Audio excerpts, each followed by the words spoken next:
Hello everyone, good morning. It's May 21, 2024 at ngayon I'm planning na mag-vlog na naman. By the way, sa mga hindi pa po nakakilala, I'm Eli Durupan. Isa pa akong solopreneur kung saan ang dami na pong karanasan pagdating sa pagnenegosyo.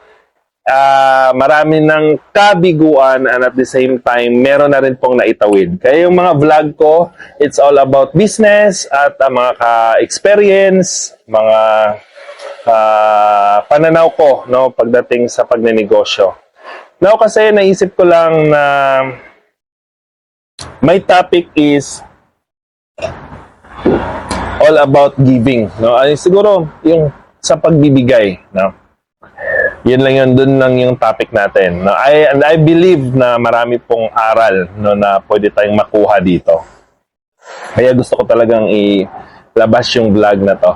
Now, gusto ko lang i-share to yung isang experience ko kasi nagbago din kasi yung pananaw ko. Meron kasing yabang sa pagbibigay. Yabang, no? Ibig sabihin, nagbibigay ka, nanglilibre ka, etc. Kasi gusto mo yung yabang, no? May yabang ka. Ngayon, nangyari, merong isang tao na napagsabihan ako that time. Tapos, yun na yun, nagbago yung pananaw natin. Siguro, maraming mag-a-agree sa inyo na may tao talagang may impact. Lalo na tinitingnan natin, lalo na alam natin na hindi naman magsasalita to ng nonsense, no?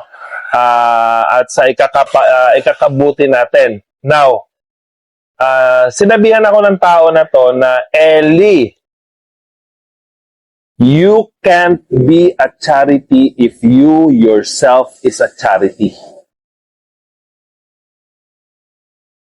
Tapos yung sinabi niyan, walang explanation. No? Parang tinapon lang sa'yo. Then, bahala ka na sa buhay mo. But then again, sabi ko nga, ang kagandahan sa atin, no, sa akin personally, meron tayong self-realization. Ini-evaluate natin, ba't kaya nasabi ng tao na to?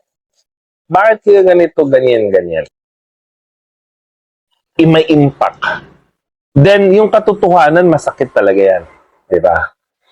So, yung time na yun, no, sobrang nagbago yung pananaw ko, tama. No?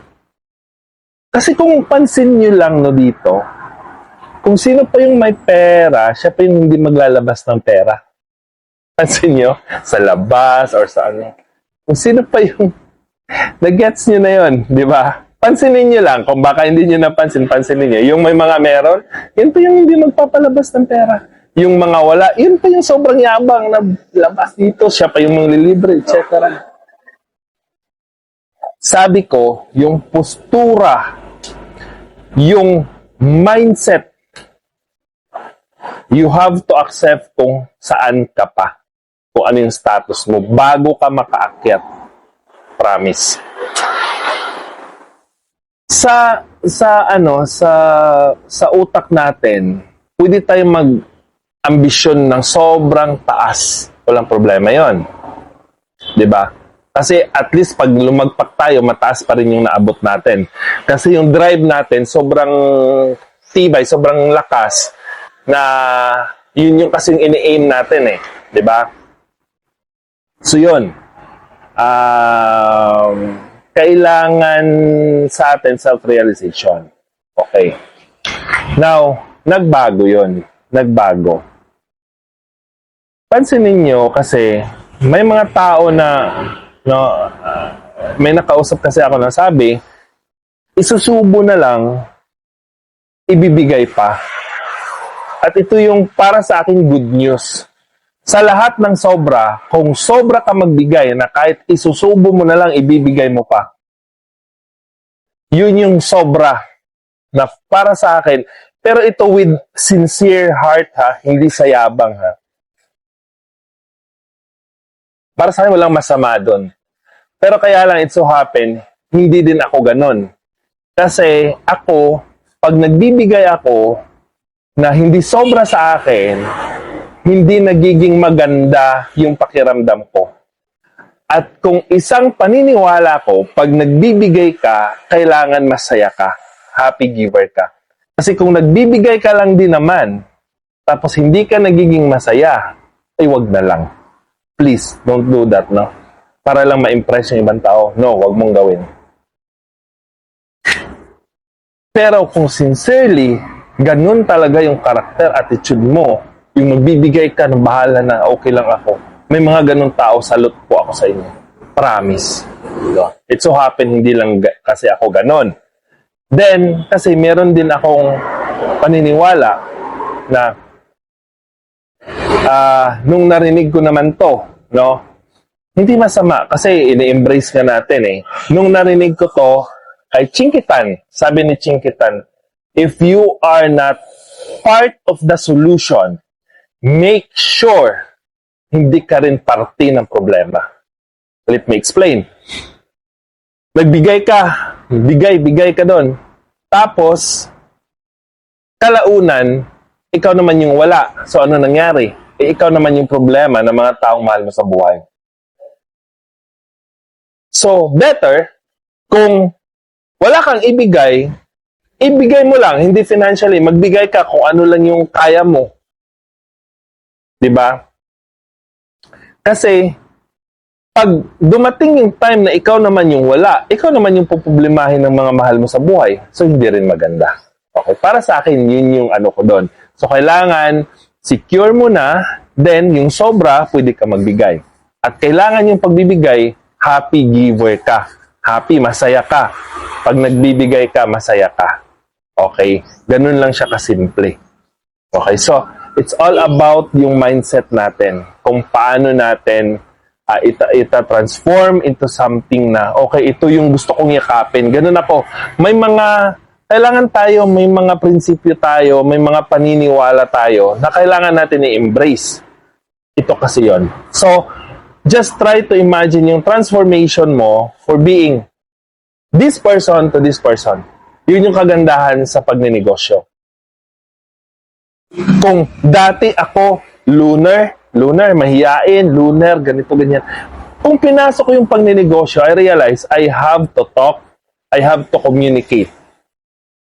Then, nangyari. Kasi pag gusto natin, magagawa natin. Diba? So, sa pera, natatapos pag nagbibigay ka, in giving, it ends in giving. Pag nagbibigay ka, natatapos yan sa pagbibigay. Okay? Natatapos yan sa pagbibigay. Ibig sabihin, nung nagbigay ka, yung blessing automatic mapupunta na sa'yo. And it doesn't matter kung yung nabigyan mo is gagamitin niya sa pagbili ng alak, di ba? Minsan, nagda-drive. Pak! Traffic. Oh, dalawa kami ng wife ko. Ang tendency palagi ganito, tok-tok sa ma'am. Tapos yung ko, syempre, normal, parang lasinggero, etc. Syempre, wag na kasi lasinggero, etc. Ako, minsan, pag good mood ako, maganda yung ko, makano lang, bigay ka lang ng something dyan.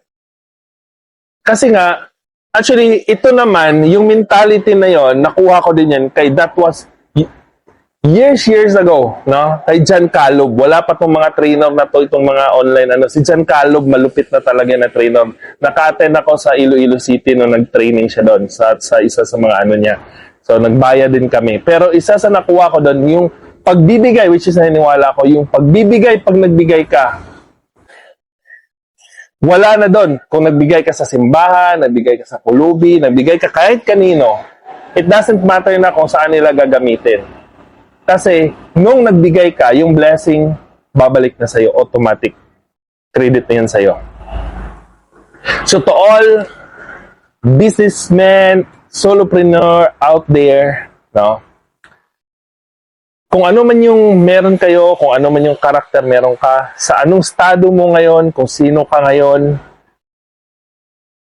ma-figure out mo rin, darating yung time na, okay, pag naka-experience ako na sobrang nagbigay ako naman yung naghirap, ako naging problema ng pamilya ko, then, try to embrace, realize, then try to change.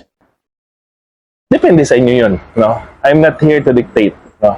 So, basta babaguhin ka lang ng sitwasyon ng mga tao sa paligid mo. Basta open nyo lang yung heart mo, yung utak mo, yung mind mo at yung mata mo, then everything will put into place, no? So, maraming salamat. I think na pull out ko na nasabi ko na lahat ng gusto kong sabihin. Hanggang dito na lang. Goodbye.